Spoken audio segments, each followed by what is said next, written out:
एक बार की बात है, एक नौजवान लड़का था जो हर साल नए संकल्प बनाता था।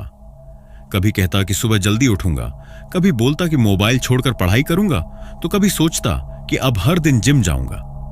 पहले दिन जोश में आग लगती, दूसरा दिन किसी तरह कटता, लेकिन तीसरे दिन सब खत्म। फिर वही पुरानी आदतें, वही पुराना आलस और वही खुद से नाराजगी। क्या आपने भी ऐसा ही महसूस किया है? कुछ शुरू किया हो मगर उसे खत्म करने से पहले ही हार मान ली हो। ऐसा लगता है कि हम में कुछ कमी है, कि शायद हम में विल पावर यानी आत्मिच्छा नहीं है। मगर सच्चाई यह है कि विल पावर भगवान की दी हुई शक्ति नहीं है, ना ही ये किसी खास इंसान में ही होती है। ये एक झूठ है जो हमने खुद को कई सालों से बताया है, और यही झूठ हमारी सबसे बड़ी हार की वजह बनता है। असल में मोटिवेशन सिर्फ एक चिंगारी है, लेकिन अनुशासन वो आग है जो लगातार जलती रहती है। मोटिवेशन आपको शुरुआत करवा सकता है, लेकिन आपका लक्ष्य सिर्फ अनुशासन से ही पूरा होगा। मोटिवेशन कभी कभी आता है, लेकिन अनुशासन, अगर एक बार आपने इसे बना लिया तो ये हर दिन आपके साथ खड़ा रहता है। चाहे थकावट हो, मूड खराब हो, मन ना हो, अगर आप अनुशासित हैं तो आप फिर भी उठेंगे, काम करेंगे और जीतेंगे। आपका जीवन उस दिन बदलना शुरू हो जाएगा जिस दिन आप समझ जाएंगे कि अनुशासन कोई बोझ नहीं है, ये आपकी आजादी की चाबी है। सोचिए, अगर आपको हर काम के लिए किसी मोटिवेशनल वीडियो या किसी की तारीफ की जरूरत न पड़े और आप खुद के लिए हर दिन खुद से लड़कर जीत पाएं, तो आप क्या कुछ नहीं कर सकते? यह किताब उसी सफर की शुरुआत है, एक ऐसी यात्रा की जो आपके अंदर की सबसे बड़ी ताकत को जगा देगी। यहां हम सीखेंगे कैसे हमारे दिमाग की बनावट ही हमें खुद से लड़ने में मदद कर सकती है, कैसे विल पावर को एक मांसपेशी की तरह मजबूत किया जा सकता है, कैसे आदतें बनती हैं और कैसे हम उन्हें अपनी जीत का हथियार बना सकते हैं। और सबसे जरूरी, जब आप गिरेंगे तो कैसे फिर से खड़े होंगे।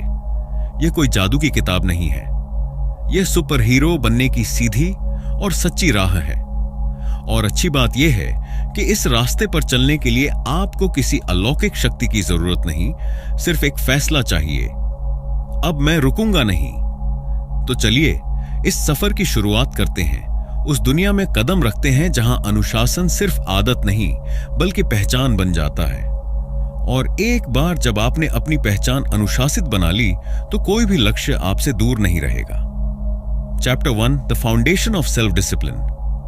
रात के 2 बजे थे। एक लड़का अपने कमरे में बैठा था, मोबाइल की स्क्रीन पर इंस्टाग्राम स्क्रॉल कर रहा था। उसकी किताबें पास ही खुली पड़ी थीं। कल उसका एग्जाम था।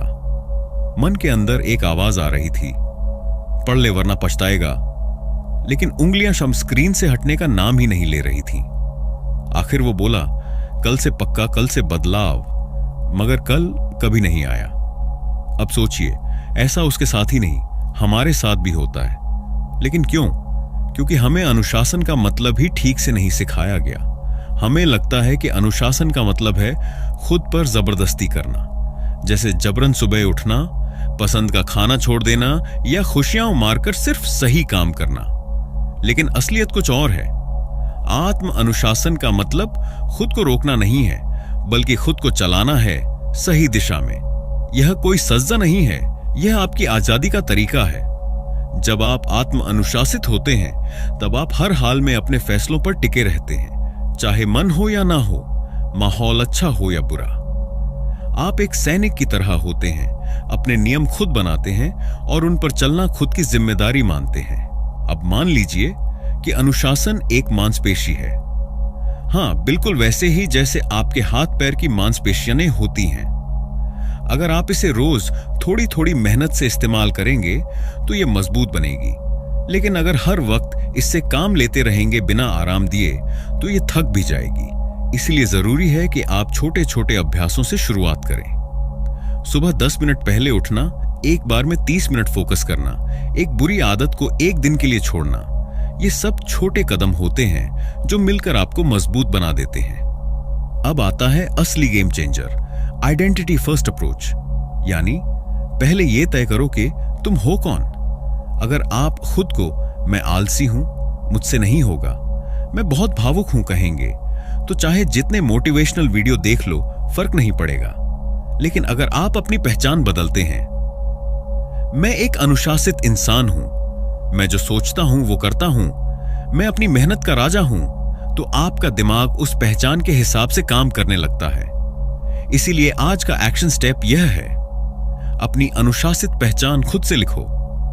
एक पेन लो और लिखो, मैं एक ऐसा इंसान हूं जो हर दिन खुद को बेहतर बनाता है। मैं अपने नियम खुद बनाता हूं और खुद उस पर चलता हूं। मैं मुश्किल समय में भी टिके रहने वाला इंसान हूं। हर सुबह इस लाइन को पढ़ो और महसूस करो। दिन ब दिन यह पहचान आपके भीतर रच बस जाएगी। तो याद रखो, अनुशासन कोई जन्मजात ताकत नहीं है, ये एक आदत है, एक मांसपेशी है और सबसे बढ़कर एक पहचान है। और जो अपनी पहचान को अनुशासित बना लेता है वो दुनिया की कोई भी ऊंचाई छू सकता है। Chapter 2, the neuroscience of will power. कल्पना कीजिए, सुबह 5 बजे का समय है, अलार्म बजता है। एक लड़का बिस्तर पर आंखें खोलता है।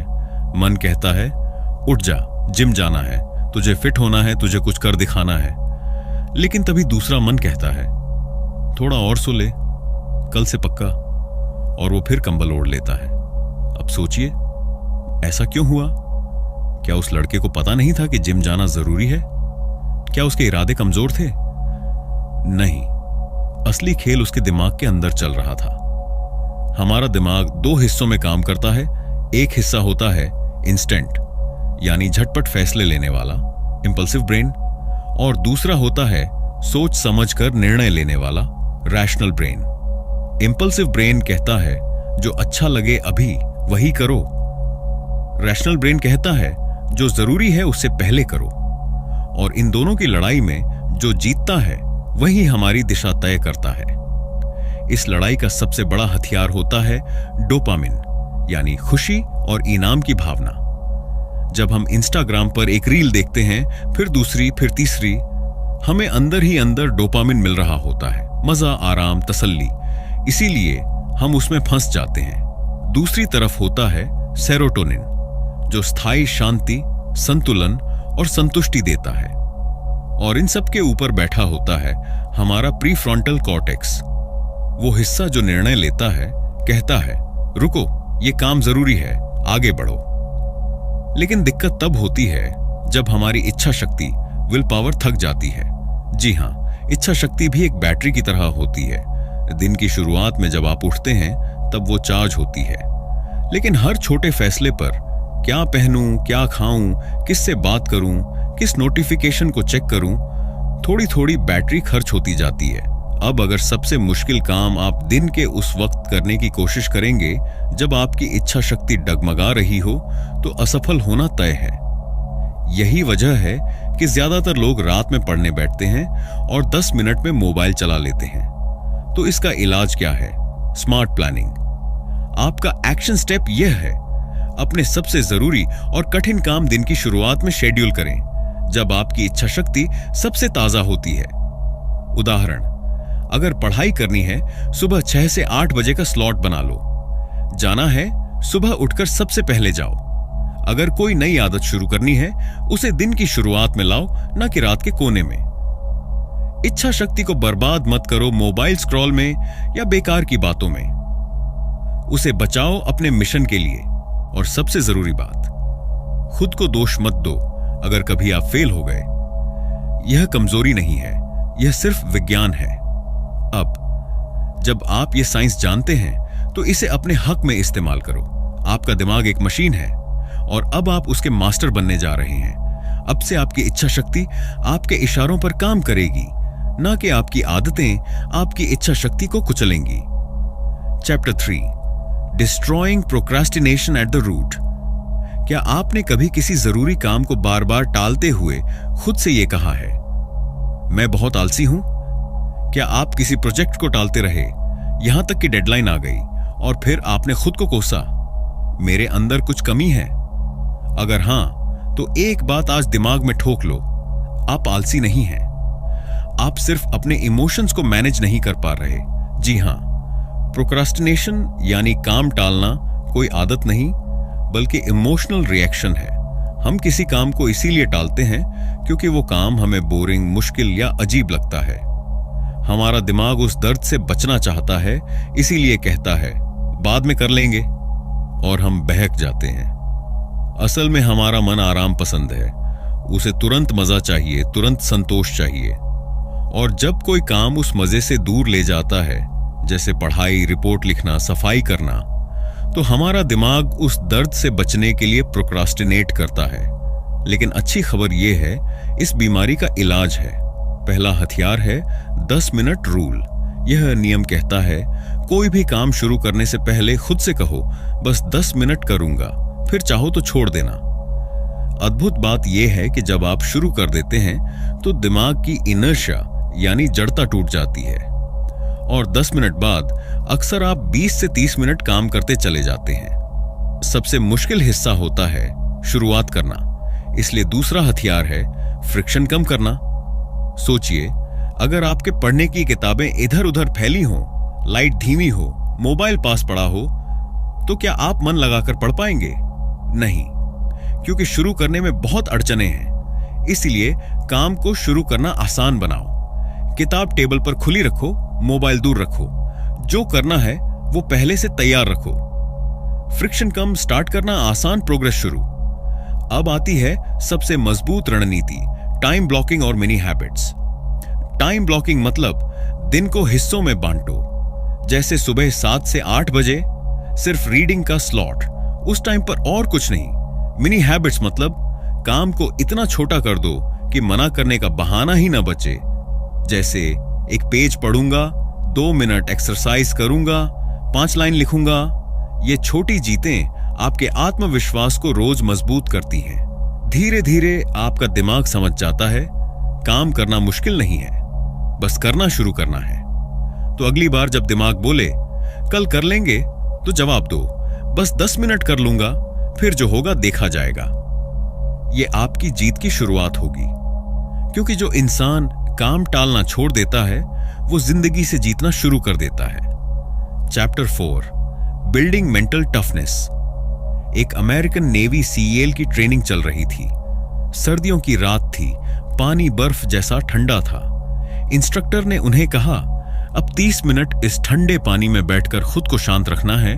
कोई शिकायत नहीं, कोई हरकत नहीं। कुछ जवान थर थर कांपते हुए बाहर आ गए, लेकिन कुछ रुके रहे, कांपते हुए भी, चुपचाप डटे हुए। उनसे पूछा गया, तुम कैसे टिके रहे? एक जवान ने जवाब दिया, हम हर दिन डिस्कंफर्ट में रहने की प्रैक्टिस करते हैं। दिक्कत से डरना बंद कर दिया, अब उससे दोस्ती हो गई है।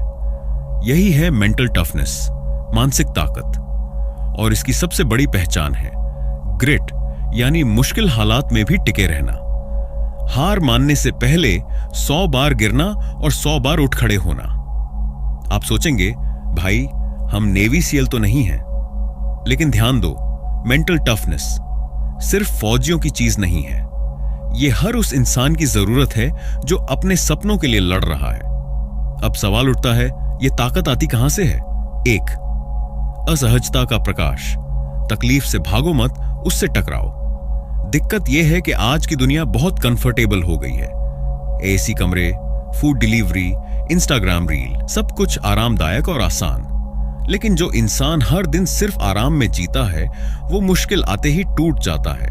मेंटल टफनेस का पहला नियम है, जानबूझकर रोज थोड़ी तकलीफ का सामना करो। ठंडे पानी से नहाओ, बिना मोबाइल 1 घंटा रहो, सुबह जल्दी उठो, थकते हुए भी 10 मिनट एक्स्ट्रा मेहनत करो। ये छोटी छोटी तकलीफें आपकी मानसिक ताकत की एक्सरसाइज होती हैं। जैसे जिम में मांसपेशियां बनती हैं, वैसे ही ये डिस्कंफर्ट आपकी मानसिक मांसपेशी बनाता है। दूबोंचे फेल, रीसेट, रिपीट। हारो फिर खड़े हो जाओ। दुनिया के टॉप परफॉर्मर्स, चाहे वो स्पोर्ट्समैन हो या बिजनेस लीडर, हर किसी की सफलता के पीछे एक चीज कॉमन होती है, वो बार बार फेल हुए लेकिन हर बार उठे भी। मेंटल टफनेस का असली टेस्ट तभी होता है जब आप असफल होते हैं। जो इंसान एक बार हार के बाद सोचता है अब नहीं करूंगा, वो कभी ग्रो नहीं कर सकता। लेकिन जो ये कहता है चलो फिर से शुरू करते हैं, वही चैंपियन बनता है। आपका मंत्र होना चाहिए, फेल होना मंजूर है, लेकिन हार मानना नहीं। 3. Quick action, discomfort reps, daily challenge. अब बात करें उस चीज की जो आपको आज से शुरू करनी है। मेंटल टफनेस सिर्फ सोचने से नहीं बनती, करने से बनती है। हर दिन अपने लिए एक डिस्कंफर्ट रेप चुनिए, यानी कोई ऐसा काम जो थोड़ा मुश्किल, थोड़ा असहज हो, लेकिन आप कर सकते हो। कुछ आइडिया: 5 मिनट मेडिटेशन बिना किसी डिवाइस के, सुबह 6 बजे उठना बिना स्नूज दबाए, 10 मिनट बिना शिकायत कोई कठिन काम करना, किसी से माफी मांगना या सच बोलना जो आप टालते आ रहे थे। चुनौती: हर दिन एक डिस्कंफर्ट रैप करो 30 दिन तक। कोई बहाना नहीं, कोई ब्रेक नहीं, खुद को रोज एक बार असहज माहौल में डालो। इस एक चैलेंज से आपके भीतर वो ताकत उभर कर आएगी जो आज तक छिपी हुई थी। याद रखो, मेंटल टफनेस मतलब कोई जादू नहीं है, ये कोई बॉर्न टैलेंट नहीं है।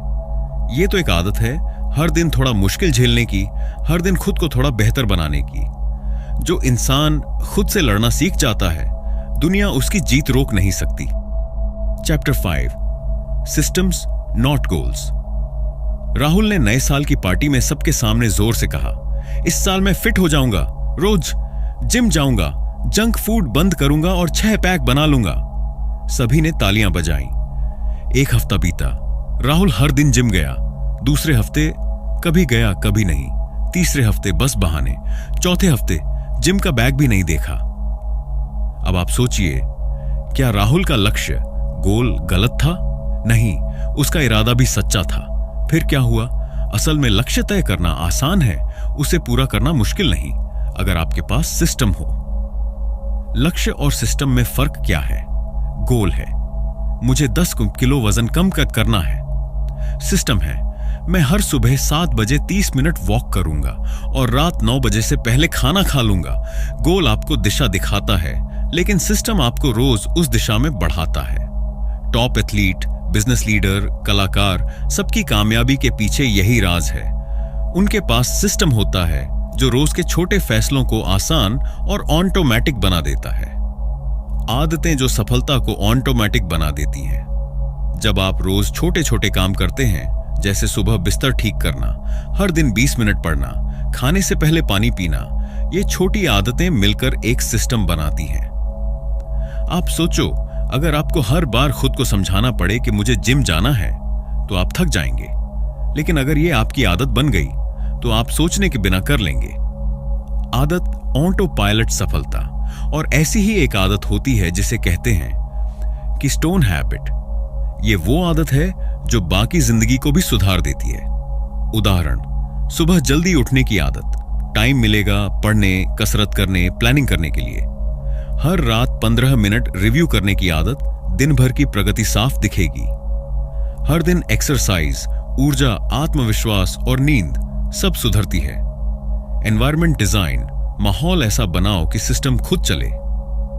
अब सोचिए, अगर जिम का बैग तैयार रखा हो, हेल्दी खाना फ्रिज में हो, मोबाइल पर टाइम लिमिट लगी हो, तो आप सही काम करने की संभावना 3 गुना बढ़ा लेते हैं। आपका माहौल आपकी इच्छा शक्ति से ज्यादा ताकतवर होता है। इसलिए माहौल को अपने पक्ष में बनाओ। मोबाइल अलग कमरे में रखो पढ़ते वक्त। हेल्दी चीजें आंखों के सामने रखो। वाटर बॉटल हमेशा टेबल पर रखो। क्विक एक्शनेबल, अपनी कीस्टोन हैबिट चुनो और लगाओ। अब आपको आज ही एक काम करना है। अपनी लाइफ की एक कीस्टोन हैबिट पहचानो और उसे अगले 7 दिन के लिए सेट करो। उदाहरण, सुबह उठते ही 5 मिनट मेडिटेशन, रात 10 बजे तक स्क्रीन बंद, हर दिन 15 मिनट वॉक, हर रात 3 पॉजिटिव बातों की लिस्ट। 7 दिन तक बस उस एक आदत को पकड़ो, टूटने मत दो। फिर देखना कैसे आपकी पूरी जिंदगी का सिस्टम बनना शुरू हो जाएगा। याद रखो, लक्ष्य सिर्फ सपना दिखाते हैं, लेकिन सिस्टम आपको उस सपने तक पहुंचाते हैं। इसलिए अब से सवाल ये मत पूछो मेरा गोल क्या है, बल्कि पूछो मेरा सिस्टम क्या है। Chapter 6, the time and energy equation. सोचिए, 2 लोग हैं, दोनों के पास दिन के वही 24 घंटे हैं। एक दिन भर भागता रहता है, काम की लिस्ट लंबी होती है, लेकिन दिन खत्म होते होते बेजान सा महसूस करता है, कुछ किया ही नहीं। दूसरा इंसान दिन की शुरुआत शांत दिमाग से करता है, कुछ ही काम करता है, लेकिन फिनिशिंग टच ऐसा होता है कि खुद को शाबाशी देता है। आज असली काम हुआ। फर्क कहां है? फर्क है सिर्फ समय की नहीं, ऊर्जा की मैनेजमेंट में। समय सबके पास बराबर होता है, लेकिन ऊर्जा की समझ जिसको आ गई वही जीतता है। समय नहीं, अपनी ऊर्जा को कंट्रोल करो। हम अक्सर टाइम मैनेजमेंट के पीछे भागते हैं।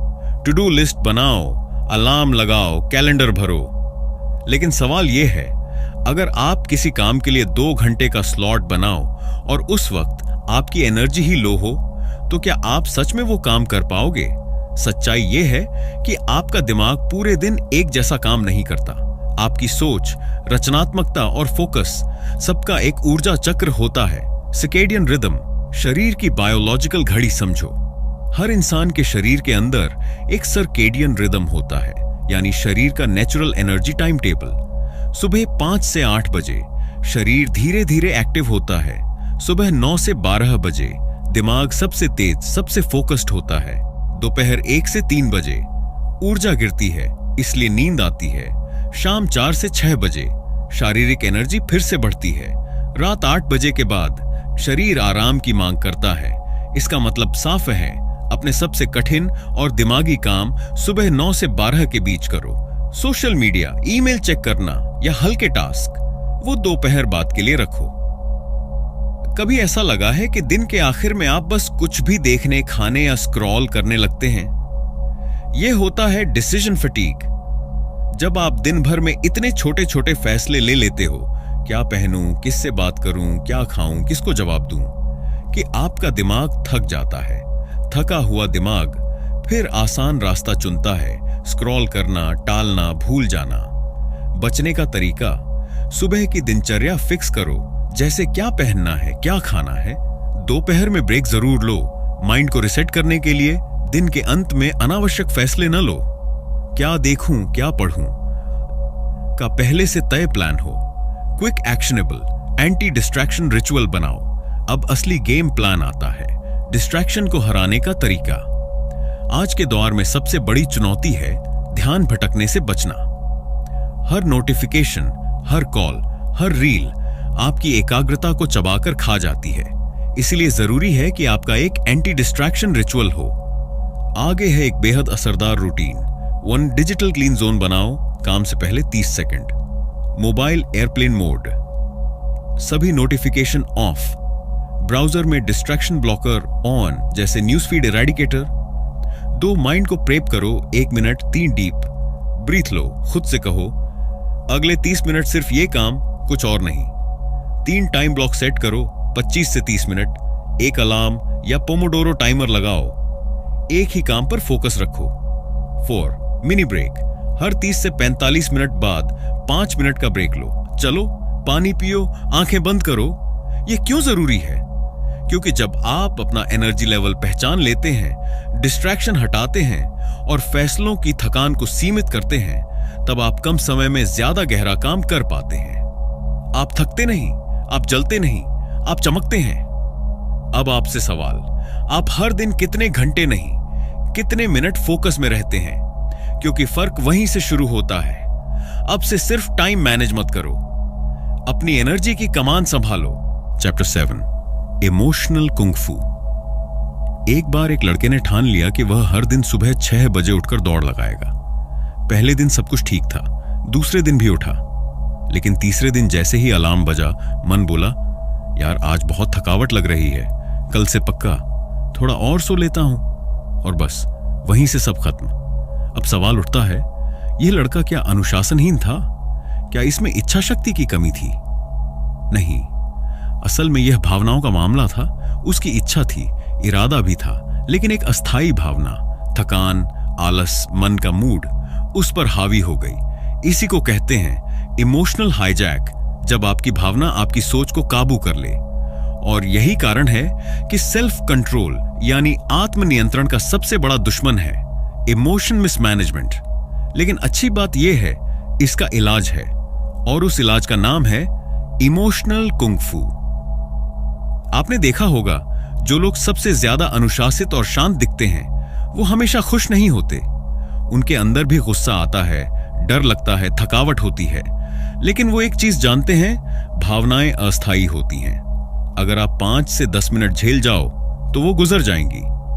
इमोशनल कुंग-फू का पहला मंत्र यही है, भावनाएं हकीकत नहीं हैं, वो एक लहर है। जैसे समंदर में लहरें आती हैं और चली जाती हैं, वैसे ही मन में भी गुस्सा, डर, आलस, भूख, दुख सब आते हैं और जाते हैं। फर्क सिर्फ इतना है कि क्या आप उस लहर पर सवार होते हो या उसमें डूब जाते हो। अब मिलिए इस अध्याय की सुपर टेक्निक से, सुफ दी अर्ज। जब भी कोई अर्ज आए, जैसे मोबाइल उठाने की, चॉकलेट खाने की, किसी से उल्टा बोलने की, तो एकदम रिएक्ट मत करो, रुक जाओ, उसे देखो, समझो और उसके ऊपर सर्फ करो। कैसे? रुको, अभी नहीं, थोड़ा रुकते हैं, नाम दो। ये गुस्सा है, ये बोरियत है। महसूस करो, अपनी बॉडी को स्कैन करो, दिल की धड़कन, सांस, मांसपेशियों में तनाव। सवाल पूछो, क्या यह भावना स्थायी है? क्या मैं इसका गुलाम हूं? संकल्प दो, मैं अब भी इसका जवाब नहीं दूंगा, मैं 10 मिनट बाद देखूंगा। 99% मामलों में वो अर्ज खुद ही फीकी पड़ जाएगी। इसी तकनीक को रोज प्रैक्टिस करो और आपका दिमाग भावनाओं का मालिक बन जाएगा। अब असली अभ्यास की बारी है। सिर्फ पढ़ना नहीं, करना है। हर बार जब आप भावनात्मक रूप से रिएक्ट करते हो, जैसे चिल्लाना, टालना या इंपल्सिव खाना, उस पल को लिखो। क्या हुआ? एग्जाम्पल, बॉस ने डांटा। क्या महसूस हुआ? एग्जाम्पल, गुस्सा, डर, शर्म। क्या किया? एग्जाम्पल, चुप रह गया, काम टाल दिया। क्या बेहतर विकल्प हो सकता था? एग्जाम्पल, गहरी सांस, 10 मिनट का वॉक। जब भावनाएं आपको घेरें, तब खुद से ये बात जरूर कहें, ये भावना स्थायी नहीं है, ये सिर्फ एक लहर है और मैं उस पर सर्फ कर सकता हूं। मैं अपने विचारों और एक्शंस का मालिक हूं, भावना नहीं। मैं कुछ मिनट रुकूंगा, फिर सही निर्णय लूंगा। इसे आप एक कागज पर लिखकर अपने स्टडी डेस्क या फोन स्क्रीन पर रख सकते हैं। असली ताकत क्या है? इमोशनल कुंग-फू आपको सिर्फ शांत बनाता है, ऐसा नहीं, ये आपको अनस्टॉपेबल बनाता है। जब आप भावनाओं को पहचानना और संभालना सीख जाते हैं, तो आप किसी भी हालत में फोकस कर सकते हैं, किसी भी मुश्किल के बीच शांत रह सकते हैं और किसी भी बड़े फैसले में खुद पर कंट्रोल रख सकते हैं। अब से याद रखिए, आपका इमोशन आपका दुश्मन नहीं है, लेकिन अगर आपने उसे समझा नहीं, तो वो आपकी सफलता का सबसे बड़ा ब्रेक बन सकता है। इमोशनल कुंग-फू सीखो और अपनी इच्छा शक्ति को सुपर पावर बना दो। Chapter 8, when you fall off, get up faster. कल्पना कीजिए, आप 10 दिन तक पूरी लगन से सुबह जल्दी उठे, पढ़ाई की, जिम गए, खुद को प्राउड महसूस किया। लेकिन फिर एक दिन आप लेट उठे, जिम नहीं गए, पढ़ाई टाल दी। फिर दिमाग में आया, अब तो सब बिगड़ गया, मैं कभी कंसिस्टेंट नहीं रह पाता, शायद मैं बना ही नहीं इसके लिए। और बस यही सोच आपको असली हार दिलवा देती है। सच क्या है? कोई भी इंसान परफेक्ट नहीं होता, कोई भी अनुशासन में हर दिन नहीं टिकता। फर्क सिर्फ इतना है कि कुछ लोग गिरने के बाद उठते हैं और कुछ गिरने के बाद खुद को गिरा हुआ ही मान लेते हैं। हम बचपन से सीखते आए हैं, अगर तुम गलती करोगे तो शर्म करो। लेकिन अनुशासन का दुश्मन गिल्ट नहीं है। गिल्ट तो एक दलदल है जिसमें इंसान फंसता चला जाता है। असल में जो चाहिए वो है सेल्फ कंपैशन, यानी खुद के प्रति करुणा और समझ। हां, मैं फिसला, लेकिन इसका मतलब यह नहीं कि मैं कमजोर हूं। इसका मतलब है कि मुझे अपने सिस्टम में सुधार की जरूरत है। गलतियों पर शर्म नहीं, विश्लेषण करो, मैं क्यों चूका? उस समय मेरा वातावरण कैसा था? मेरा मन क्या कह रहा था? मैं अगली बार क्या कर सकता हूं? यह सोच आपको फिर से ट्रैक पर लाने का असली ईंधन है।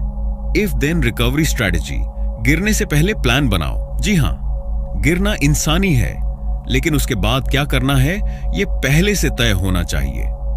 इसे कहते हैं इफ देन प्लानिंग। उदाहरण, अगर मैं सुबह नहीं उठ पाया तो मैं शाम को 20 मिनट वॉक जरूर करूंगा। अगर मैं एक दिन पढ़ाई नहीं कर पाया तो मैं रात को 10 मिनट का रिव्यू जरूर करूंगा। अगर मैं जंक फूड खा लिया तो अगले दिन डबल पानी और हल्का खाना लूंगा। यह तकनीक आपको 0 या 100 वाले माइंडसेट से बाहर लाती है। आप सीखते हैं कुछ भी पूरी तरह खत्म नहीं होता जब तक आप दोबारा शुरू करते हैं। बहुत से लोग कहते हैं मेरी 21 दिन की स्ट्रिक टूट गई, अब सब बेकार गया। नहीं गया। स्ट्रिक टूटने से आपकी मेहनत नहीं मिटती। आप 10 दिन चले, 11वें दिन फिसले तो अब आप एक ऐसे इंसान हो जो फिर भी दोबारा खड़ा हो सकता है। ट्रैक रखना जरूरी है, लेकिन ब्रेक से डरना नहीं। खुद को याद दिलाओ, consistency is not perfection, it's recovery. Streak टूटने के बाद का पहला दिन ही सबसे महत्वपूर्ण होता है। उस दिन उठो, थोड़ा करो, ट्रैक पर वापस आओ। अब आपको चाहिए एक ठोस रिकवरी प्लान, ताकि गिरने पर आप उठ सकें और तेजी से रिकवर करें। आगे दिया है एक step by step recovery framework. Step 1, अपनी गलती का नाम दो। मैं आज काम टाल गया, प्लान फॉलो नहीं किया, आलसी बन गया। स्टेप 2, एक लाइन में कारण लिखो। आज मूड बहुत डाउन था, सोने में देर हो गई, फोन बहुत चला लिया। स्टेप 3, इफ देन प्लान लिखो। अगर आज जैसी स्थिति फिर बने तो मैं 20 आवर्स करूंगा। Step 4, self talk script. मैं गिरा हूं लेकिन खत्म नहीं हूं, यह बस एक ब्रेक था, मैं लौट आया हूं और अब पहले से बेहतर चलूंगा। स्टेप 5, एक मिनी विन करो। कोई भी 5 से 10 मिनट का काम करो, जैसे 10 पुशअप, एक पेज पढ़ाई, 10 मिनट वॉक, जिससे आपका ब्रेन समझे अब मैं फिर ट्रैक पर हूं। असली योद्धा कौन होता है? वो नहीं जो कभी नहीं गिरा, बल्कि वो जो हर बार गिरकर जल्दी उठता है। आप भी वही हैं। अब से जब भी आप अनुशासन से भटकें, याद रखें, शर्म मत करो, एक्शन लो। गिल्ट में मत घुसो, प्लान बनाओ। फिसलना इंसानी है, लेकिन उठना आपकी ताकत है। तो दोस्तों, द सेल्फ डिसिप्लिन मैनुअल हमें सिर्फ एक किताब नहीं देती, ये हमें एक जिंदगी जीने का तरीका सिखाती है। ये हमें बताती है कि अनुशासन कोई सजा नहीं, बल्कि हमारी सच्ची आजादी है। जब आप अपने आप पर नियंत्रण रखते हो, जब आप भावनाओं, आदतों और बाहरी दुनिया को खुद से बड़ा नहीं बनने देते, तभी आप असली ताकतमंद बनते हो। पीटर हॉलिंस की इस किताब से हमने सीखा अपने माइंडसेट को कैसे शार्प बनाएं, कैसे छोटे एक्शन से बड़ी सफलता की नींव रखी जाती है। और जब आप गिरो तो शर्म नहीं, समझदारी से उठना है। अब सवाल यह है, क्या आप तैयार हैं अपनी लाइफ को अपने कंट्रोल में लेने के लिए? अगर हां, तो अभी से एक 7 दिन का स्व नियंत्रण स्प्रिंट प्लान बनाइए। अपने रूटीन को रिप्रोग्राम कीजिए। खुद से एक वादा कीजिए, मैं रुकूंगा नहीं, झुकूंगा नहीं और खुद को हर दिन बेहतर बनाऊंगा। अगर ये वीडियो आपके दिल को छू गई हो तो लाइक कीजिए, शेयर कीजिए और ऑडियो बुक आर्क चैनल को सब्सक्राइब करना ना भूलें, क्योंकि ये तो बस शुरुआत है। आगे और भी जिंदगी बदलने वाले ज्ञान के खजाने हम आपके लिए लेकर आएंगे। डिसिप्लिन से ही डेस्टिनी बनती है। मिलते हैं अगले वीडियो में। तब तक के लिए खुद पर भरोसा रखिए और आगे बढ़ते रहिए।